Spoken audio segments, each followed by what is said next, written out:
দেখুন বন্ধুরা, এখন সকাল, সূর্য উদয় হচ্ছে আর আপনাদের মাছ দেখাবো, দেশি পুঁটি মাছ। দেখুন, এই দেখুন, ওইগুলো সব পুঁটি মাছ উঠেছে। এই দেখুন, এই দেখুন, এখান থেকে মাছ ধরা হয়েছে।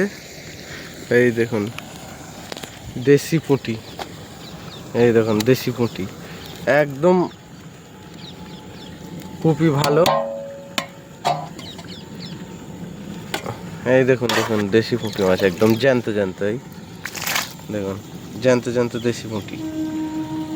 এটা এর সাথে লাগবে গরম ভাত আর অল্প লবণ আর পুঁটি মাছ ভাজা, তাহলে জামাই আদর হয়ে যাবে। দেখুন, একদম অরিজিনাল দেশি পুঁটি। এটা বিলের মাছ।